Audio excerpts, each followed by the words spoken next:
Bonjour chers amis, donc salam alaikum.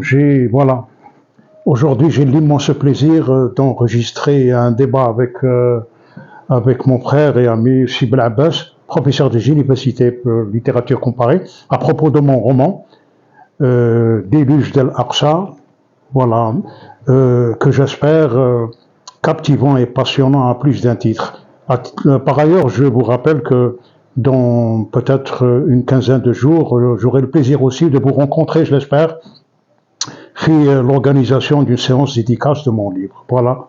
Donc, Sibel Abbas, marhaba bik. Allah يسلمك. Voilà. Voilà, je suis honoré justement d'être choisi et de débattre avec vous sur le roman, un roman que j'ai lu, que j'ai beaucoup apprécié.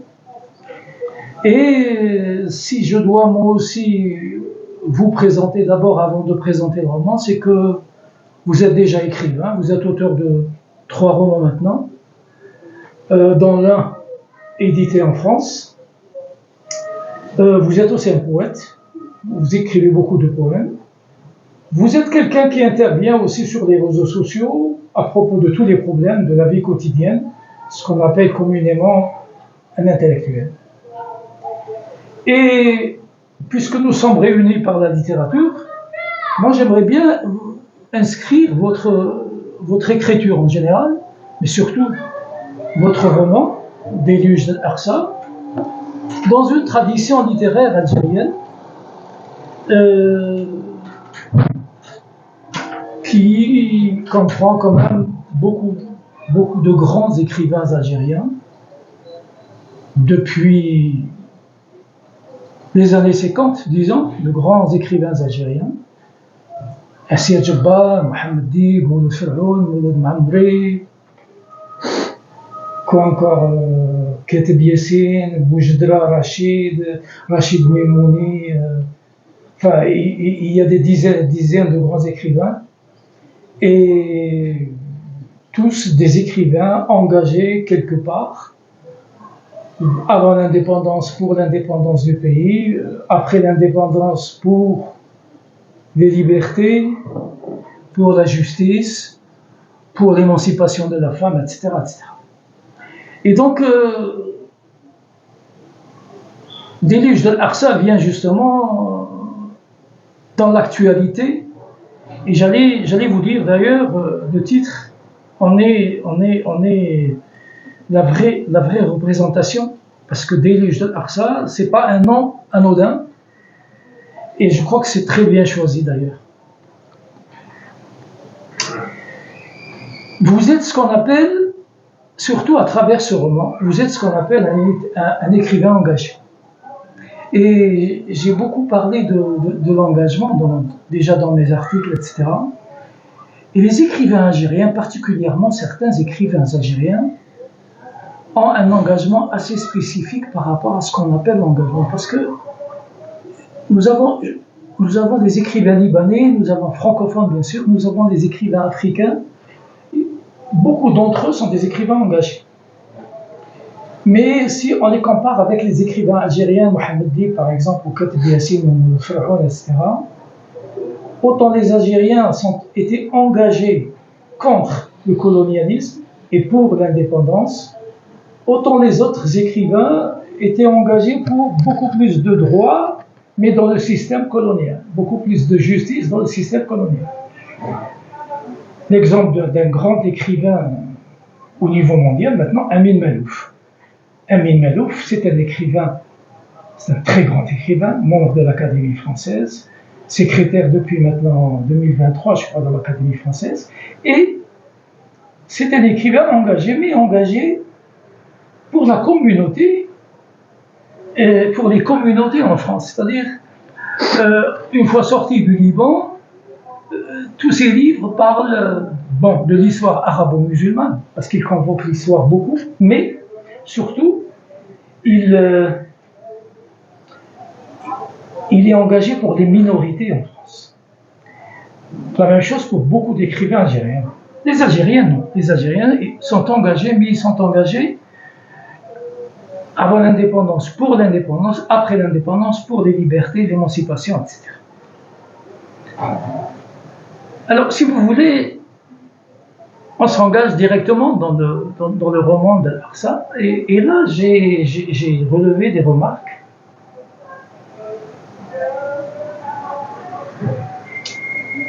On parlera des chapitres par la suite, du premier chapitre jusqu'au dernier chapitre. Mais j'ai fait des remarques intéressantes sur votre écriture et les systèmes de narration, ou le système de narration que vous choisissez.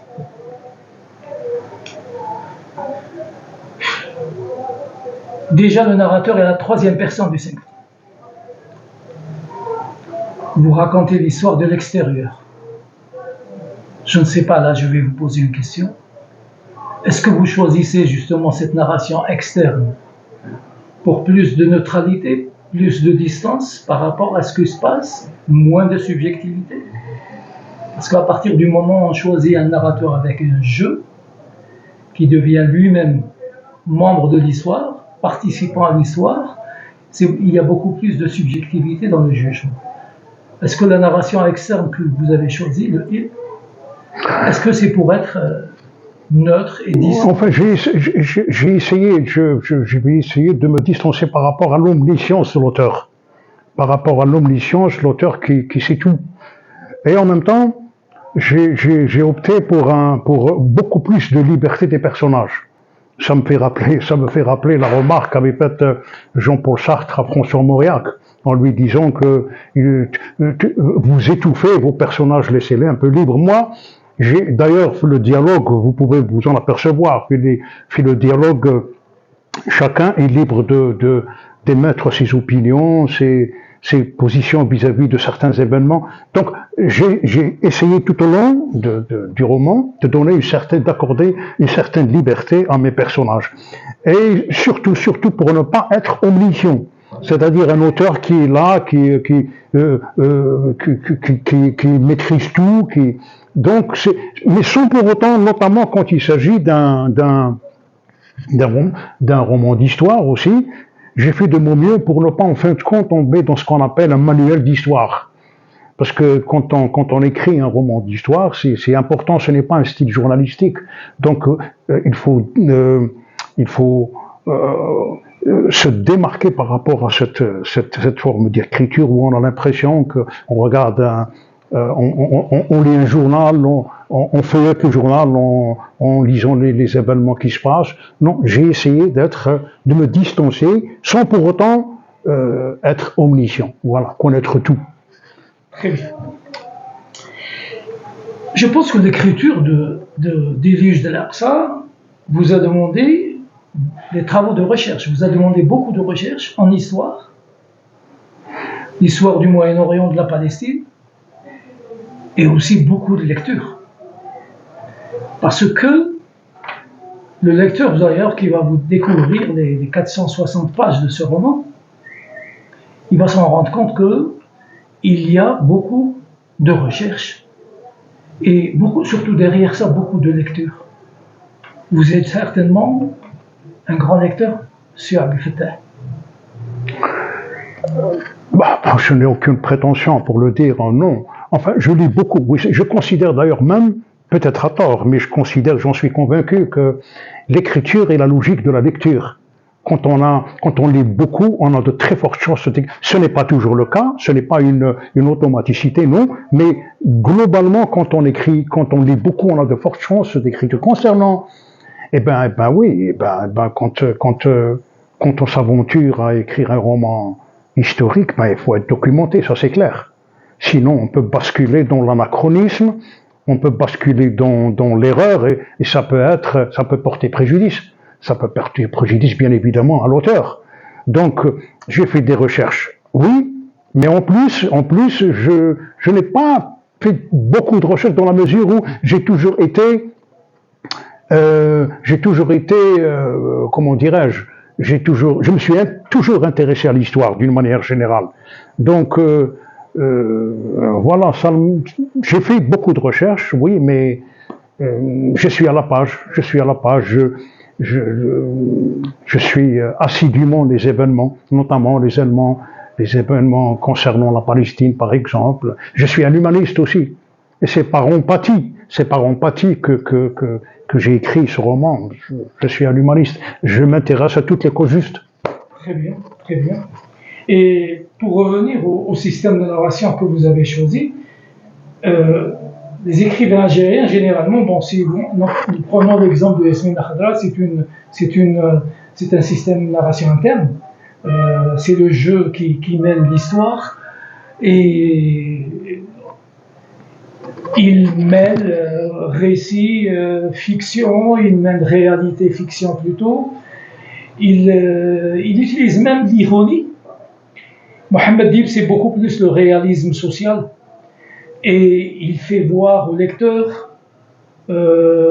sa pensée à travers des personnages de la société et leur subjectivité, leur naïveté, leur innocence, mais aussi l'amour qu'il dégage à travers ce qu'il présente. Il y a Amin Melouf, donc c'est la fusion du réel, de l'histoire, de la fiction. Albert Camus dans L'étranger, c'est beaucoup plus le point de vue, l'exclusivité du point de vue du personnage. Vous, parce que vous avez choisi la narration externe, est-ce que vous pensez que par rapport à la narration interne, où c'est le jeu qui mène l'histoire, est-ce que vous pensez que pour un roman d'histoire, pour un roman historique, est-ce que c'est la meilleure façon de l'écrire? Oui. Oui, je pense que c'est la meilleure des façons. C'est la meilleure des façons parce que il faut se démarquer par rapport à l'actualité. Il faut prendre de la hauteur pour décrire des événements qui se sont en réalité, qui se sont déroulés. Donc, je pense que c'est pour moi, c'est la meilleure des formes. Très bien. Et puis dans certains chapitres, là, quand on passera au chapitre, mais ce que j'ai remarqué, que quand même dans le chapitre déluge de l'Aqsa, dans le chapitre Amal, particulièrement, et puis dans 2 ou 3 chapitres, les dialogues l'emportent sur l'intervention et là, je rejoins ce que vous avez dit, vous donnez beaucoup plus de liberté. C'est ça. Dans 3 des 6 chapitres, le narrateur n'intervient que pour une petite mise au point, et ensuite ce sont les personnages qui font avancer le récit. Tout à fait. D'ailleurs, je l'ai fait sciemment. J'ai voulu donner de la liberté. D'ailleurs, il y a des fois où je vous le cache pas. Donc, il y a des fois où j'étais en panne d'imagination. Je ne savais pas je savais exactement quel serait le dialogue entre les personnages eux-mêmes. Donc, au point où je leur accordais une liberté, pour donner un peu du sensationnalisme dans le roman, pour éviter. J'ai toujours été obsédé par cette idée d'omniscience de l'auteur qui se mêle à tout. Voilà. Très bien. Et justement, là, on va revenir un petit peu à l'écriture. Toujours, plutôt, on va pas revenir, on va continuer sur l'écriture. Et vous combinez, on a l'impression dans certains romans que les personnages font l'histoire, comme je viens de le dire, le narrateur intervient de temps en temps, et puis le narrateur lance ce qu'on appelle un prolepse, c'est-à-dire qu'il va dire quelque chose et avertir le lecteur que cette chose-là, cet événement-là, va avoir des conséquences sur le futur. Et on va retrouver ça dans la déclaration de Balfour, lorsque vous parlez de la déclaration de Balfour, et vous dites que les conséquences pour le futur de la Palestine, c'est-à-dire cette petite réunion, cette petite déclaration, va avoir des conséquences terribles sur l'avenir de la Palestine. Et justement, des écrivains utilisent ce qu'on appelle l'analepse, c'est-à-dire retour au passé. Retour au passé, c'est ça. Ou le prolepse, ce sont des procédés que que vous utilisez à très bon escient à travers le roman pour soit nous ramener vers le passé, soit vous nous montrez que cet événement, attention, comme si vous demandez au lecteur de ne pas oublier cet événement parce qu'il va avoir des conséquences sur le futur. Et là, vous le choisissez sciemment. Tout à fait. Comme disait Jacques Derrida, j'ai voulu déconstruire justement cette idée que tout a commencé le 7. C'est une idée, certains milieux, notamment occidentaux, ils ont investi un temps colossal pour nous faire avaler cette forfaiture qui consiste à dire que tout a commencé le 7. Bon, j'ai essayé, d'ailleurs j'ai même créé un chapitre, j'ai même écrit un chapitre pour démolir cette idée ignoble. Tout n'a pas commencé le 7. Bien sûr. Tout n'a pas commencé le 7. Le peuple palestinien souffre depuis 70 ans. Donc, ce n'était qu'une réaction par rapport à une série d'événements, par une série d'exactions, de spoliations, d'humiliations, voilà. Et vous avez quand même réussi à déconstruire et à détruire cette image que les médias occidentaux ont donnée sur les événements pour montrer en fin de compte que tout n'a pas commencé. Oui, c'est ça. Et c'est pour ça que vous avez pratiquement englobé toute l'histoire de la Palestine, depuis l'occupation ottomane jusqu'à aujourd'hui, pour montrer que les événements ont quand même une histoire, et que ce que nous vivons ne sont que des conséquences néfastes, d'abord de la déclaration de Balfour. Et là, je veux revenir au contenu et aux différents chapitres. Autant votre histoire, c'est une histoire continue, autant à chaque fois, vous nous mettez un titre à un chapitre pour mettre en exergue peut-être ce qui est important dans le chapitre lui-même. Et déjà, dans ce que j'ai remarqué, dans l'avant-propos, vous commencez déjà votre roman, vous le contextualisez, vous le mettez dans le contexte, et ce qui est remarquable dans votre écriture, c'est que vous impliquez le lecteur. Et j'ai retrouvé ce vous dans une petite phrase dans l'avant-propos, vous dites, etc., à travers ces pages, vous rencontrerez. C'est-à-dire que j'ai écrit ce roman, en fin de compte, j'espère un dialogue avec les lecteurs, et d'ailleurs, tous les romans sont des dialogues avec les lecteurs et des échanges. Mais vous mettez des pronoms qu'il faut, vous impliquez. C'est comme si vous prenez le lecteur à témoin. Tous les lecteurs vont devenir des témoins de ce que vous dites. Ah oui, bien sûr. Et vous les interpellez pour qu'ils ne lisent pas comme on lit un roman, mais pour lire et s'impliquer dans la lecture. Vous voulez les conscientiser, c'est ça? Oui, bien évidemment. On ne peut pas faire fi. On ne peut pas faire fi quand on est intellectuel, quand on est écrivain, quand on est... il faut de fait, on s'implique de fait. On ne peut pas rester spectateur. D'ailleurs, tout a commencé. J'attendais de vous que vous me posiez cette question. Donc, en fin de compte, avant le 7 octobre, j'étais en train d'achever un recueil de poésie. Il me manquait 2 ou 3 poèmes, je crois. Et puis le 7, avec les événements du 7 septembre, je me suis dit, qu'est-ce que je peux faire? Je ne peux pas écrire. On n'écrit pas un roman comme disait Adorno. Le grand écrivain Adorno. On ne peut pas écrire un poème après Auschwitz. Donc je me suis dit, c'est pas possible. Il faut que j'arrête. Il faut écrire quelque chose de beaucoup plus consistant. Et l'idée m'est venue, carrément, d'écrire un roman. Donc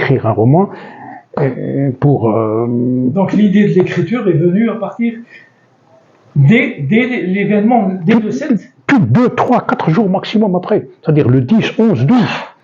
Le 12 à peu près, le 12 octobre... Vous avez décidé d'écrire un roman. Tout à fait. J'ai pris la décision d'écrire un roman et de mettre de côté mon recueil de poésie. Voilà. Alors que vous dressez justement dans vos propos, alors que vous dressez le décor de ce qui va se passer, et donc de ce que doit attendre le lecteur comme catastrophe, comme génocide, comme meurtre, comme massacre, vous glissez quelque chose de plus plaisant. Une histoire d'amour va se nouer dans ces décombres et dans ce carnage. Est-ce que l'idée est venue dès le début de mettre cette histoire d'amour, ou comment c'est venu cette idée-là? Parce que c'est quand même une sorte de reportage sur un massacre et puis on glisse une histoire d'amour. Justement, c'est pour, même si un intellectuel peut être à un certain moment philosophiquement pessimiste, mais politiquement, socialement, il n'a pas le droit d'être pessimiste. On est contraint d'être optimiste. Comme disait le monument de la poésie maghrébine, Abou Qasim Chabi, إذا الشعب يوما أراد الحياة فلا بد أن يستجيب القدر ولا بد لليل أن ينجلي ولا بد للقيد أن ينكسر. Je voulais, d'ailleurs, parmi les thèmes majeurs de mon roman, il y a la souveraineté, la suprématie de l'amour, même en temps de guerre.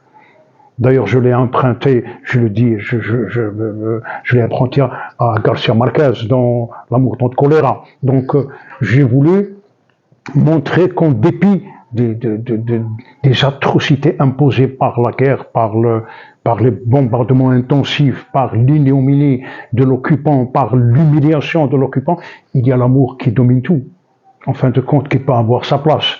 Et c'est pour ça que j'ai eu cette idée pour donner un peu de... Oui. C'est ça. Un peu d'humanité. Un peu d'humanité, oui. Un peu d'amour, parce qu'en fin de compte, l'amour terminera par triompher. Tout à fait. Donc il y a eu cette histoire d'amour entre Amel et Salah ad-Din.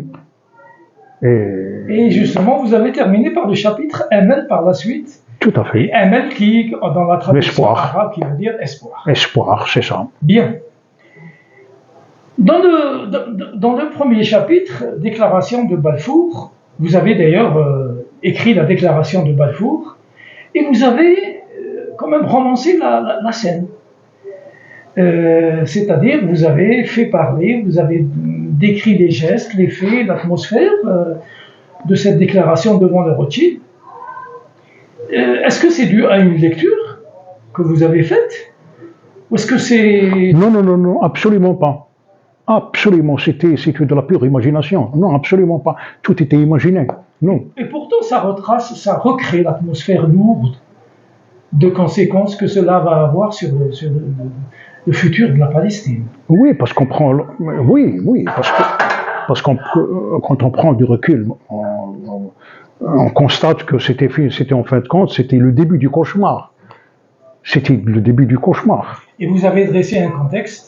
Là, vous venez avec la déclaration de Balfour, vous avez répondu à tous les discours médiatiques occidentaux que les événements n'ont pas commencé le 7 juin. Oui. Et puis Hamas ne sont pas des terroristes, et puis tout ça, c'est... D'ailleurs, c'est blabas. Le Hamas a été créé en 87. Oui. Le Hezbollah a été créé en 82.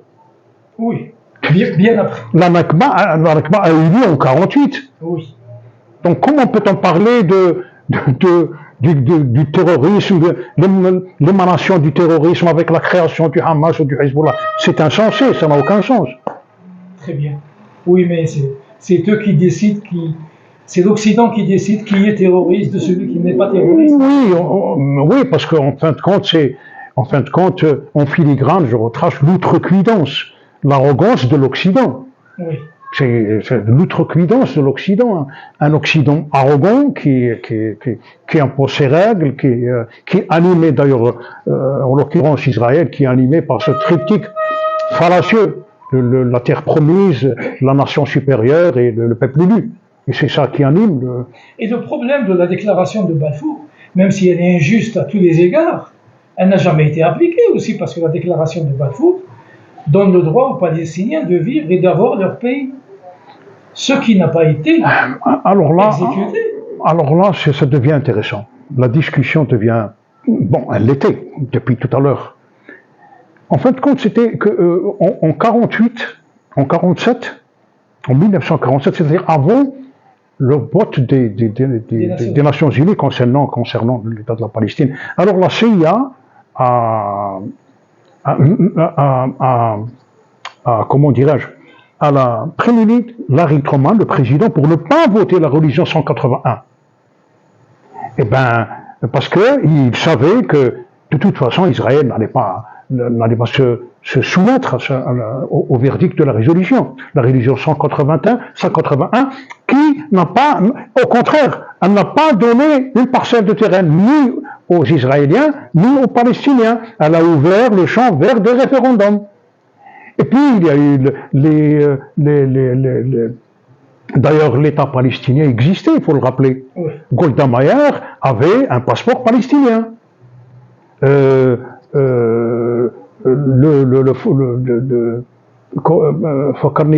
L'ex-premier ministre israélien. Yitzhak Rabin ? Non, celui qui a été à l'origine de la création de l'État de la Palestine. Le premier. Donc, il avait un passeport palestinien. Il avait un passeport palestinien aussi. Et puis, ils ont compris qu'ils étaient numériquement inférieurs, donc ils ont tout fait pour que le référendum n'ait pas lieu. Et il n'a pas eu lieu. Voilà. Et tout a commencé parce qu'au début, Theodor Herzl, l'idéologue au congrès de Bâle, il a parlé de foyer national pour le peuple juif. Oui. Au début, après, quelques années après, des idées ont convergé. Il y a eu une convergence des idées et les religieux sont intervenus pour dire, bon, non, pourquoi ne pas implanter notre territoire, créer avoir notre territoire en Palestine. Eh bien, c'était le fameux deal entre l'Occident et les Israéliens. Il y a une terre sans peuple, vous êtes un peuple sans terre, eh bien, on va vous offrir une terre ici. Ça s'est passé comme ça. Oui. Et je me suis rappelé du nom, c'est Ben Gourion. Ben Gourion, ouais, Ben Gourion. Oui. Ben Gourion. Ouais. Ben Gourion avait un passeport palestinien. Bon, c'est vrai qu'elle était sous une autonomie sous l'Empire britannique, oui. Mais elle existait. Oui. Et vous enchaîniez dans le chapitre suivant avec la dernière bataille d'Azz el-Qassam. Oui, en 1935, c'est ça. L'occupation britannique. C'est ça. Et là, déjà vous montrez que le Premier ministre britannique a téléphoné au responsable britannique sur place pour lui dire qu'il fallait terminer avec la rébellion. C'est ça. C'est-à-dire que la rébellion palestinienne n'a pas commencé aujourd'hui. Oui. Et elle a toujours été, et Azz el-Qassam, qui était d'origine soit syrienne, oui. Et les combattants résistaient à l'occupation. C'est ça. Et voyant que cette résistance s'amplifiait et grandissait, le Premier ministre a donné ordre au gouverneur, justement sur place, de mettre fin à tout le monde. À cette rébellion, c'est ça. De mettre fin, mais en utilisant tous les moyens. C'est-à-dire, il lui a dit, je veux des résultats, c'est votre poste qui est en jeu. Et ça veut dire que, si on lit bien, ça veut dire que je ferme les yeux, massacrer tout le monde si vous voulez, mais je veux une reddition de la résistance. Je veux dire par là que les massacres à grande échelle n'ont pas commencé aujourd'hui. Oui, bien sûr, c'est ça. Et ce sont les Britanniques qui ont ouvert d'abord. Oui, tout n'a pas commencé le 7. Tout n'a pas commencé le 7, et surtout que... L'idée qu'on essaie faussement de véhiculer, et c'est une forfaiture, c'est une ignominie. C'est une ignominie, puis ça ne peut pas passer, c'est pas vrai. Voilà. C'est clair. Donc ce sont les Britanniques qui ont commencé ce massacre, comme tous les colonialismes, à grande échelle. Et vous avez aussi noté quelque chose ici, c'est que ce qu'on a dit au gouverneur en Palestine, le Premier ministre britannique l'a dit aussi à un autre gouverneur en Inde. C'est ça, oui. C'est-à-dire que c'est l'Empire britannique qui voulait mettre fin à toutes les résistances. Tout à fait.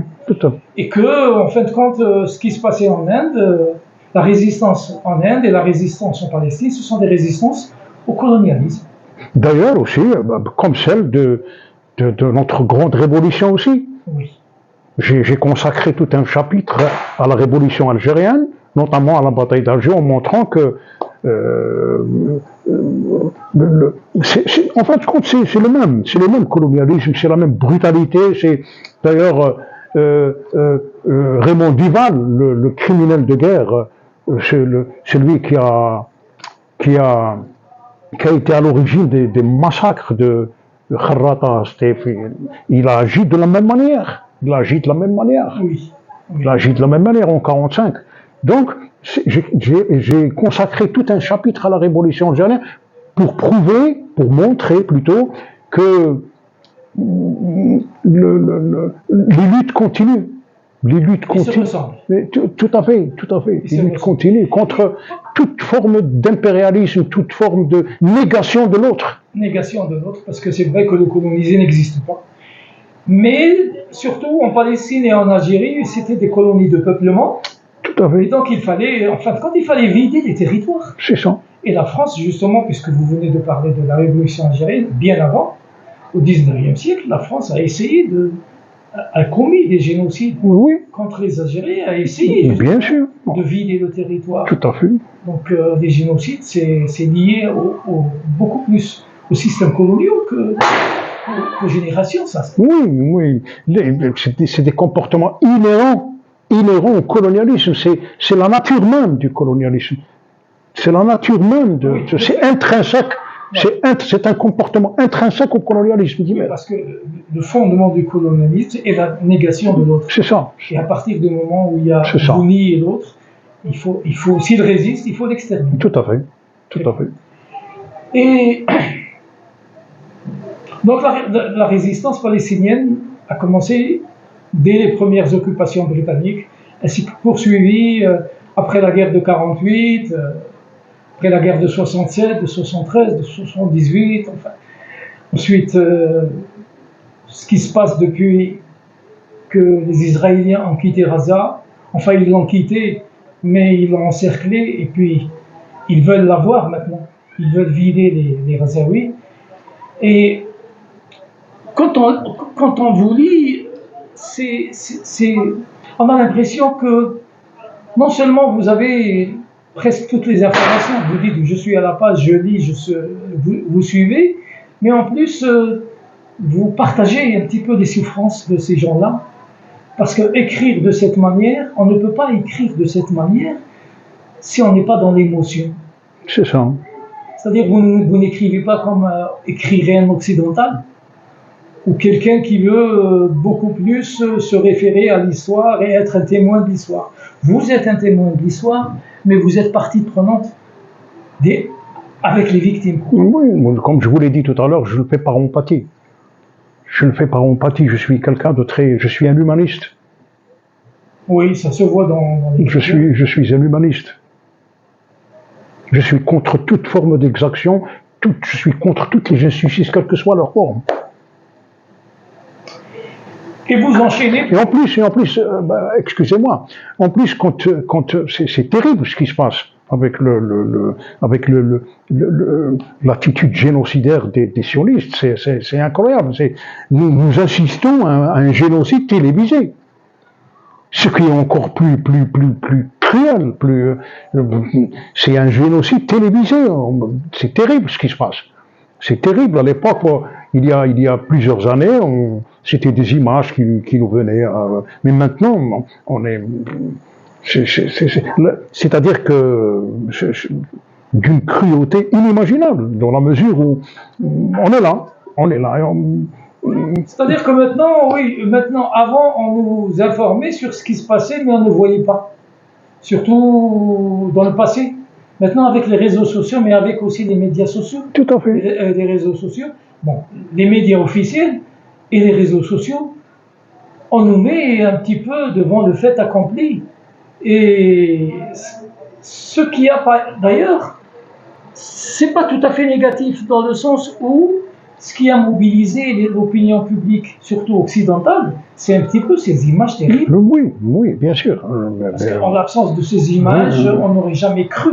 Oui, certaines chaînes satellitaires font un travail colossal. Font d'une extrême importance, parce que, d'ailleurs, certaines chaînes aussi ont payé un lourd tribut, notamment la chaîne Al Jazeera qui a perdu des dizaines et des dizaines de journalistes qui ont été massacrés, tués avec un sang-froid glacial. On les a tués, c'est-à-dire ils étaient des objectifs. Voilà. Oui. Actuellement, on parle de 285 journalistes. C'est ça. Il paraît que, j'ai vu sur une vidéo, il paraît que le chiffre est plus important que Première et Deuxième Guerre mondiale réunies. Oui, ça le nombre de journalistes tués. Oui, ce n'est pas étonnant. Oui, quand cette entité sioniste bénéficie d'un soutien inconditionnel, un soutien indéfectible de pratiquement les grandes puissances. Donc, Netanyahou, il fait ce qu'il veut. Oui, et justement, on voit ce que vous dites, la complicité des grandes puissances occidentales, surtout, parce que les autres sont surtout les puissances arabes. Si on parle de puissances arabes, les nations arabes, c'est surtout soit par peur, par lâcheté, par impuissance aussi, par impuissance aussi. Puis ils n'ont pas des opinions publiques aussi, il faut le dire, ils n'ont pas des opinions publiques qui les obligent à bouger. Parce que là, nous avons tous les gouvernements, pratiquement, tous les gouvernements occidentaux soutiennent Israël, mais les opinions publiques sont contre elles et les contraignent maintenant à changer. Tout à fait. D'ailleurs, c'est pour cette raison que finalement, ils ont fini par céder. Bon, je sais que c'est beaucoup plus symbolique, oui, reconnaître l'État de la Palestine. Il y a déjà 3 ou 4 pays européens qui oui, tout à fait, mais c'est quand même pas. Et même la Grande-Bretagne, je crois, envisage de le faire. Oui, c'est quand même pas. C'est quand même pas. C'est symbolique, et je crois que la Grande-Bretagne va reconnaître la Palestine le mois prochain. Mais je ne sais pas si c'était un calcul, parce peut-être qu'ils pensent que le mois prochain, tout sera fini. Oui, mais de toute façon, quand vous n'avez pas le choix, quand vous n'avez pas le choix, vous êtes obligé de vous tenir à ça, et c'est tout. Quand on n'a pas le choix. Voilà. Vous enchaînez par prison à ciel ouvert. Et c'est vrai que c'est une expression qui est utilisée par les médias, mais quand on commence linguistiquement à décortiquer prison à ciel ouvert, c'est terrible quand même. C'est terrible. Oui. Parce que c'est vrai, on dit prison à ciel ouvert, mais quand on lit prison à ciel ouvert et on va lire le chapitre dont le titre est prison à ciel ouvert, c'est terrible ce qui se passe. Parce que prison, ça veut dire qu'il y a des gardiens. Premièrement, dans une prison, il y a des gardiens, et puis il y a des frontières à ne pas dépasser. Et vous donnez l'exemple ici, justement, de ces pêcheurs palestiniens qui, même restés dans les quelques centaines de mètres au large de la côte de Gaza, il y a une vedette israélienne qui est venue leur dire qu'ils ont dépassé les limites et ils sont dans les eaux d'Israël. Et on leur a demandé de jeter le poisson pêché dans la mer, alors qu'ils étaient à quelques mètres des côtes de Gaza. Wallah, je ne vous cache pas qu'en écrivant ce chapitre, j'ai eu les larmes aux yeux. Parce que je considère que c'est le meilleur des chapitres. C'est le meilleur des chapitres, c'est le meilleur des textes.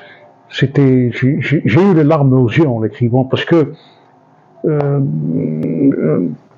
le comportement des gardes-côtes était non seulement inhumain, mais il était humiliant. Oui. C'était fort comme humiliation. C'était fort comme humiliation parce que les Israéliens savaient qu'ils avaient tort et les Palestiniens savaient qu'ils avaient raison. Tout à fait. Et parce qu'impuissants, ils ne pouvaient rien faire.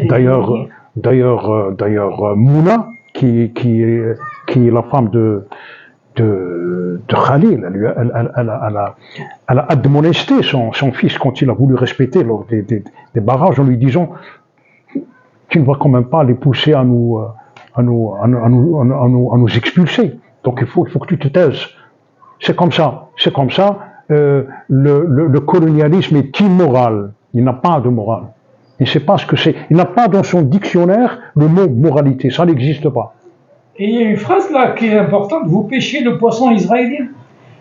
C'est-à-dire vous prenez le poisson du peuple israélien. Oui, oui. Et si vous n'êtes pas content, allez-y en Jordanie. Oui, oui, de la place pour tout le monde.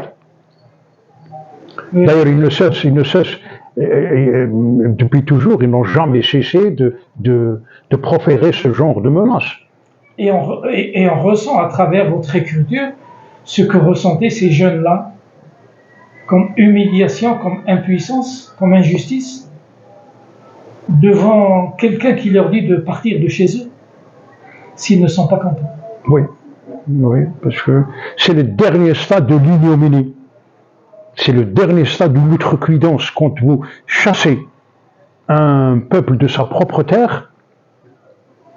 Et c'est pas facile à l'écriture justement d'imager, voilà, d'imager, c'est de rendre sous forme d'image conceptuelle comme ça l'injustice.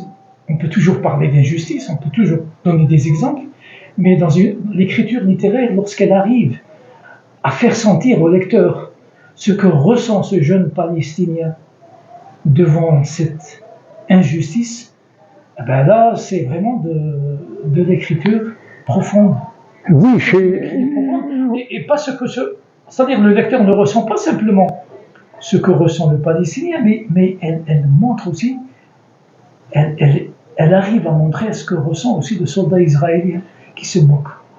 Oui, chez un auteur, il y a l'émotion qui commence et les mots qui terminent le travail, qui font le reste. Le choix des mots. Oui, le choix des mots. C'est très. Des choix des constructions de phrases. Tout à fait. C'est extrêmement important. La ponctuation, les échanges dans le dialogue. Et c'est ça. Et c'est ça aussi. C'est ça. Parce que le narrateur, et c'est vrai que dans le roman, le narrateur est externe, mais à un certain moment, le narrateur rentre dans le personnage et nous dit ce que ressent et ce que pense le personnage. Oui, c'est à peu près le roman psychologique. C'est à peu près Dostoïevski. D'ailleurs, je revendique grandement le style de Dostoïevski. C'est un auteur qui a façonné ma pensée. Et dans ce chapitre, vous parlez de la mort de Cheikh Ahmed Yassine, de l'assassinat. Eh ben oui. Et ça, ça a quand même assez de temps. Il y a une vingtaine d'années quand même. Son assassinat? Oui. En 2004. 2004, oui. 21 ans. 21 ans. 21 ans. En 2004. Et je me rappelle de l'émotion que ça a créé dans le monde arabo-musulman à cette époque-là. D'ailleurs, quelques mois après, ils ont même tué Abdelaziz Rantichi, son adjoint. Donc, oui, son adjoint. C'est une pratique courante chez eux. Vous décrivez avec précision le pilote de l'hélicoptère qui survolait la zone, qui attendait l'ordre, et l'ordre ne venait pas parce qu'on avait peur qu'il y ait des dommages collatéraux, oui, c'est ça. entre guillemets. Et en fin de compte, quand la décision a été prise, un collaborateur a été sacrifié. Oui, oui, bien sûr, oui. Et là aussi, c'est une leçon aussi, c'est-à-dire pour montrer que le colonialisme n'a pas d'amis, il utilise des collaborateurs comme il utilise des armes. On ne peut pas en avoir d'amis, il n'a pas d'âme. Il n'a pas d'âme. Le colonialisme. Il a un objectif. Non, le colonialisme n'a pas d'âme. Il n'a pas d'âme, il n'a pas d'amis. Non. Tous les moyens sont bons. Et donc les visitionnistes, sur l'extermination d'abord de la résistance, mais aussi l'expulsion des Palestiniens, c'est pas quelque chose qui date du 7 octobre. Non, absolument pas. Absolument. Ce que les médias arabes ne c'est ça. D'ailleurs,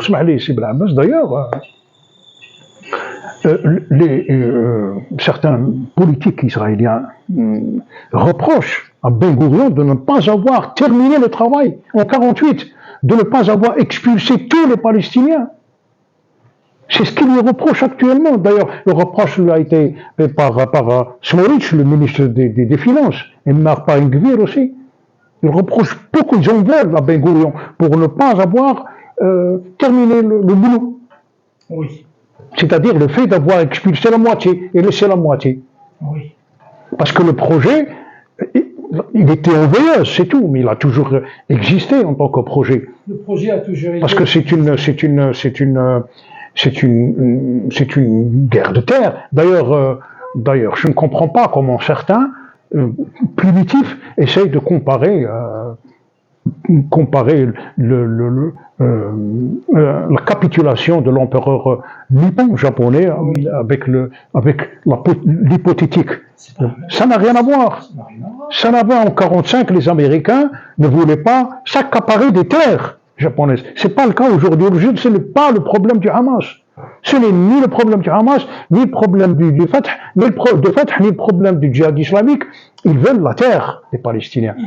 Voilà. Si demain, par exemple, l'État palestinien sera par exemple sera reconnu ailleurs, eh bien, le premier qui visitera ce président, ce sera Netanyahou. Ils s'en fichent. Mais il ne veut pas d'un État palestinien dans les terres palestiniennes. Voilà, c'est une question de terre. Et oui, c'est très clair. Mais pourquoi on fait semblant de ne pas comprendre cela? Pourquoi on fait semblant et on pense toujours qu'il y a possibilité de création de deux États? Est-ce que vous pensez que c'est de la naïveté de la part des Arabes surtout? Ou est-ce que vous pensez qu'ils savent mais ils ne peuvent pas le dire D'ailleurs, beaucoup l'ont dit il y a longtemps que techniquement, ce n'est pas possible. Oui. Dans l'état actuel des choses, bien évidemment. Dans l'état actuel des choses, à partir du moment où il y a des cantons partout, il y a des colonies partout, techniquement, comment c'est faisable? Il n'y a plus de territoire, par exemple, en Cisjordanie. Oui. Tout est occupé par des colonies. Tout à fait. Donc, il y a eu 800 000 implantations colonies juives qui ont été implantées dans les territoires palestiniens. Donc, dans l'état actuel des choses. Maintenant, si demain, il y aura des négociations, il y aura un autre paysage politique, bon, c'est possible, bien sûr. Vous enchaînez avec le déluge, un chapitre auquel vous avez donné le titre de déluge. Et là, j'ai rencontré un verbe, et je ne sais pas, c'est une phrase dite par un de vos personnages, c'est-à-dire, est-ce que le narrateur est d'accord avec ce verbe? Un personnage qui s'exclame lorsque ça y est, la nouvelle du 7 octobre a commencé, on a montré les combattants du Hamas qui ont investi les territoires israéliens et qui ont commencé l'opération et même terminé l'opération. Il y a quelqu'un dans un café, ils étaient réunis, les Palestiniens de Gaza étaient réunis dans un café et un personnage dit « Enfin, Israël est agressé à son tour. » Agressé à son tour. Parce que agresser, quelqu'un qui est agressé, il est victime. Oui, oui. J'aurais pensé à attaquer, a été attaqué à son tour. Oui, mais je la considère comme une tournure sémantique. C'est-à-dire que c'était une forme de revanche. C'était une forme de revanche. Un agresseur qui passe son temps à agresser, ouf, enfin, il est agressé à son tour. C'est une forme de tournure sémantique. Oui, parce que c'est Haj Salah qui dit ça dans le café. Il dit enfin, Israël est agressé. Oui, c'est une tournure sémantique. C'est-à-dire que quand vous avez une personne qui passe son temps à agresser les autres, et enfin vous dites il est agressé. Oui. Voilà. C'est une délivrance. Tout à fait. Et vous faites une description minutieuse de comment les combattants du Hamas, je crois de Qassam, c'est ça? C'est ça. Oui. Comment ils ont traversé les frontières entre Gaza et les oui, c'était. Comment ils se sont organisés, comment ils se sont distribués des tâches. Et puis vous décrivez comme si on regardait. Oui, c'était les informations que j'ai récoltées. Voilà. C'était les informations. C'est pour ça que je parlais de lecture. Oui, c'était des informations que j'ai récoltées par le biais des médias. Voilà. Et ensuite, c'est Gaza qui a commencé à recevoir les premières attaques, les premiers attaques. Oui. Et justement, dans le café, le combattant de Hamas leur dit qu'il faut se préparer à des jours terribles et à des événements terribles. Bien sûr. Mais même à cette époque, lorsque nous avons entendu qu'Israël va se venger, on n'avait jamais à l'époque pensé que ça allait arriver jusque-là. Est-ce que c'est la grande question. Voilà. C'est la grande question qui reste posée. Alors, au même moment où le génocide commence à Gaza, l'autorité palestinienne à Ramallah essayait tout pour calmer les esprits et éviter l'embrasement à Ramallah. Oui, parce que... Et ils ont déclaré, et le président de l'autorité palestinienne a déclaré que le seul responsable était Hamas. Le seul responsable de ce qui arrive à Gaza était Hamas. Oui, mais après il s'est ressaisi. Il se ressaisit parce que, oui, c'était un aveu d'impuissance aussi. Il faut être réaliste. Oui. C'était un aveu d'impuissance, il faut être réaliste. Qu'est-ce que pouvait faire Mahmoud Abbas Non, c'était un recul stratégique, il n'avait pas le choix en fin de compte. Il n'avait pas le choix, il savait aussi que sa vie en dépendait. Oui, tout à fait. Oui, tout à fait. Le chapitre, pourquoi avoir donné le titre de Yassine, c'est-à-dire une arme, Yassine 105, à un chapitre? Est-ce que c'est une arme qui a fait changer les cours des batailles? Ah, bien sûr, parce que sans Yassine 105, comment pourrais-je parler de résistance? Comment je peux parler de résistance? C'est pas possible. Yassine, c'était l'arme redoutable qui a fait beaucoup de mal à l'armée.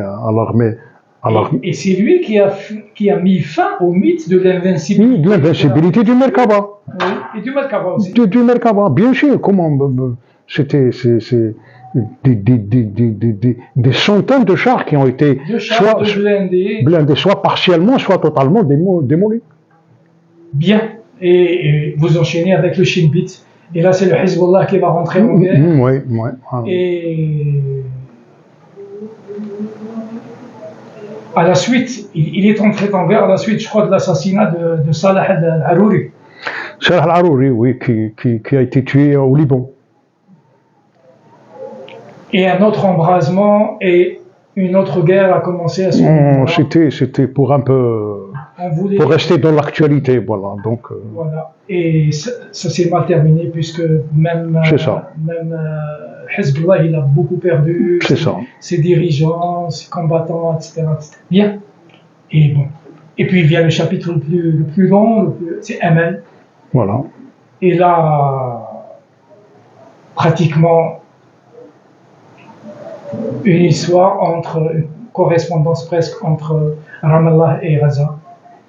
Et ce qui frappe ici dans cette partie, c'est d'abord le titre.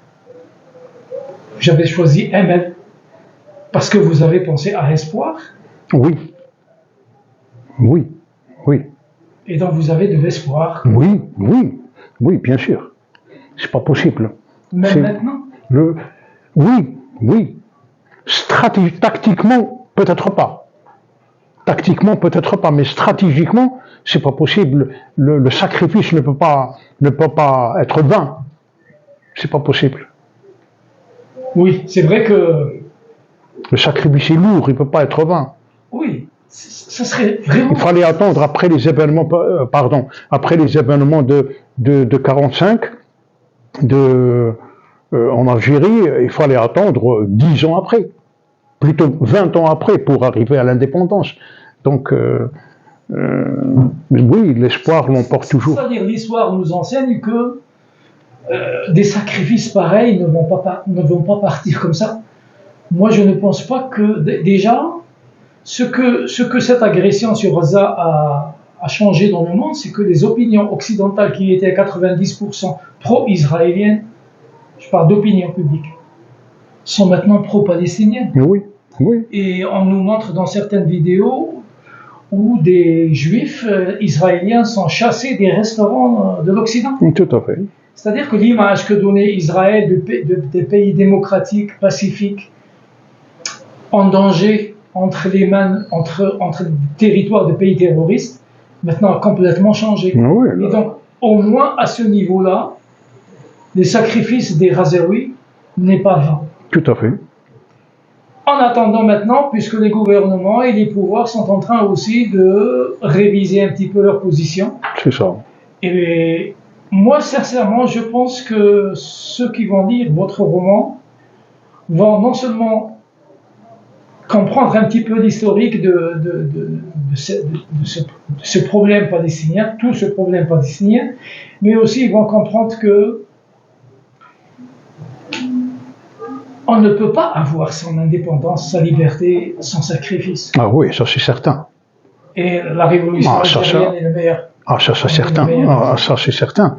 Ça c'est certain. On ne vous offre pas la liberté. On n'offre pas la liberté. Elle s'arrache. Un dernier mot, M. Beslemah. Eh ben, je suis très ravi de vous avoir comme débatteur. Vous avez été à la hauteur de mes attentes. Je vous remercie beaucoup. Voilà, c'est Blabès.